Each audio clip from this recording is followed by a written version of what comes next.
Waking up to find that you've been deferred or waitlisted is tough. I get it.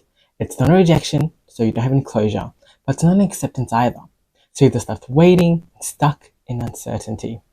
But don't give up hope yet. There's still a chance.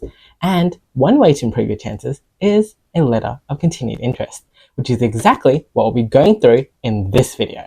Hi, my name is Zoe, and I'm a native English speaker and University Application Essays Editor and Consultant. Over the past 6 years, I've corrected over 3,000 university application documents for students who've gotten into some of the top universities around the world.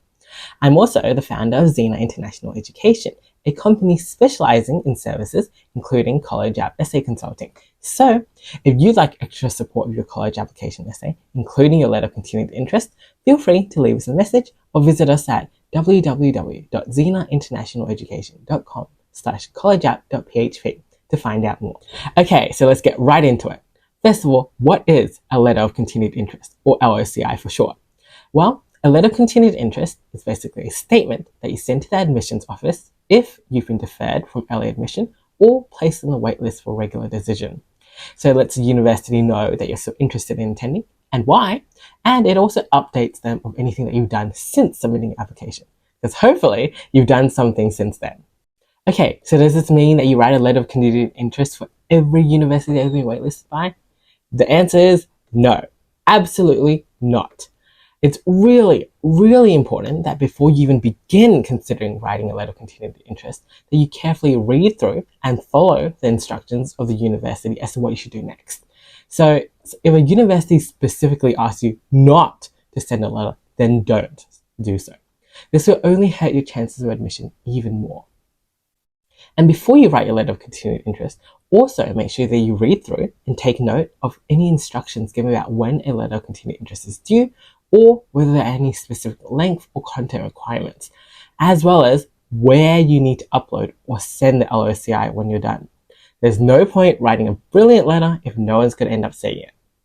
And if you're not sure about anything, just email the university to ask. They're always happy to answer your questions. And also, don't feel like you have to write an LOCI to every school just because it's allowed. LOCIs take a lot of time. And if you're not that interested in attending a university and have already gotten other brilliant offers, then there's no point wasting your time writing one just because you want to get more admission offers.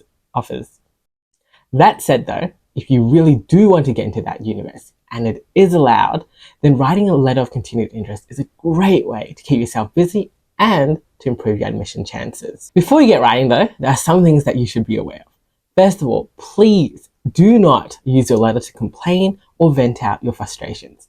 Yes, you may be angry or sad that the university has done this to you, but the letter is not the place for these feelings. We'd be happy to hear you complain or vent out your anger, but not those busy admission officers. Don't let negativity ruin your application. On the other hand though, don't be overly extravagant in your praises of the university as well. So that just makes it sound fake and unauthentic, which is not what we want to do. And it's really important that you do not mention other schools or offers in your letter. I know it may be really tempting to go and say, oh look, I've got an offer from another university, why don't you accept me here instead? But actually, no university really cares about this, and it may actually come across as being arrogant or insincere. And also, if a university knows that you have other offers as well, it may also make them less willing to give you one here, as they know you already have somewhere that you might end up going to instead. Also, do not recap your application that you submitted. So admission officers already have all of your application information. And if you just restate everything, it just makes it seem like you have nothing new to add, or it might make you come across as really desperate. So again, not a good thing to do. And another thing, last thing, be very careful when submitting. Make sure you don't submit a letter to a university talking about another university by accident. Make sure you proofread, fact-check, and look carefully before you're submitting. There's nothing that leads to rejection faster than seeing a student not even know the university they're applying to. Okay, so now that we've covered what not to do, let's have a talk about how you should actually approach a letter of continued interest. Remember, at its core, the goal of a letter of continued interest is pretty simple. You're showing the admission officers that you're still genuinely interested in their school and that you'd be a good fit there. You want them to be able to picture you on campus, contributing to classes, student life, and the community. And that's what you're trying to do with this letter. And when you're writing this letter, here are a few key principles to keep in mind. First of all, always be positive and polite. Admission officers are reading thousands of applications and letters. Being rude, demanding, or entitled is only going to hurt you more, like we said before. Second of all, be genuine. Just like your essays, a letter of continued interest should feel personal. Avoid sounding stiff or overly formulaic. Let your personality come through, just like your essays. And whether that's be through a small personal story, your motivations, or even light humor if it feels natural to you. Just do things that showcase who you are as a person.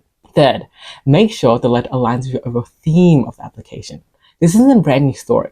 This is a continuation of the narrative and theme that you've been trying to come across in your entire essay, in your entire application, sorry.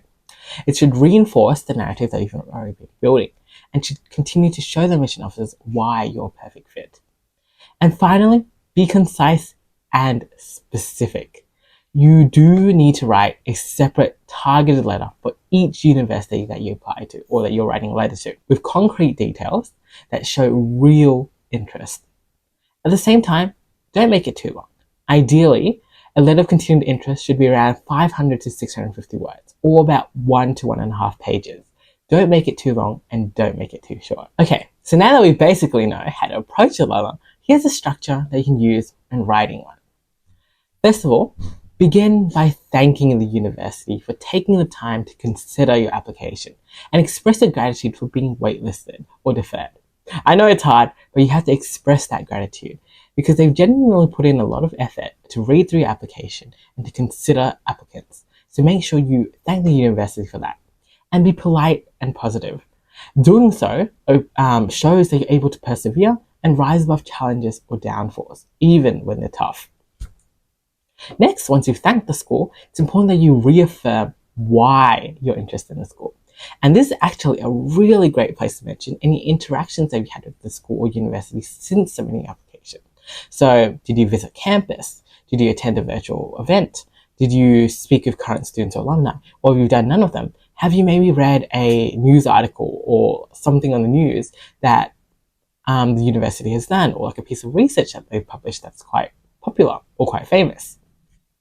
So, provide an update that genuinely stood out to you. So something that shows that you actually put effort into learning at the university, that you're genuinely interested in what they do and that you genuinely want to attend. And be very specific about what you learned, who you connected with, and how it connects to your own interests and goals. Remember, it's really important that you don't just mention the university things. Make sure you connect it back to your own theme, your own interests, and your own goals. And it's actually a really good place where you can really let your personality come through, whether that be telling the personal story that you had or adding in a bit of humor or a bit of sarcasm. But remember, not to overdo it. Just make it sound natural and make it sound like you. After that, then, next, you should be talking about 2 to 3 meaningful updates since you've applied to show why you're competitive and capable of succeeding at the university. These could be new activities, awards, projects or academic achievements, or extracurricular things as well. Try and choose updates that align with your overall theme or narrative in your application. Okay, you don't want to be talking about things that are completely irrelevant. Try and choose things that show that you continue to build on your passion, continue to build on your interest, and that's where you want to go into in the future. And importantly, don't just list your new updates or your new achievements. Make sure you explain why they matter, what you learned, and how they help you prepare to succeed at that specific university. So think of this as like a mini why us essay. So linking back to specific opportunities at the university and why you're a good fit and can contribute to the community with your achievements or with your new updates. So always link back between the university and yourself. And remember, be specific and genuine and personal, okay? Show them that you would like to be a member of their university. Show them that you're ready to become a part of their community. Finally, close the letter respectfully by reaffirming your interest one last time. So keep it hopeful, keep it sincere, and keep it professional. Thank them again, and then sign off. You can sign off however you want, but remember to be professional and polite. And there you have it, a letter of continued interest. Remember, be very specific for each university that you write a letter of continued interest for. and make sure that you check that you actually are able to write a letter of continued interest with the university.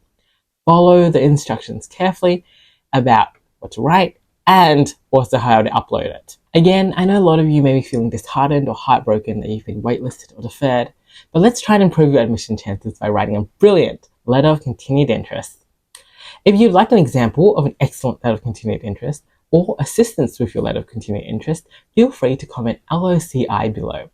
One of our top-notch editors will be in touch with you very soon. Good luck to every student out there, and hopefully you all get your dream admissions.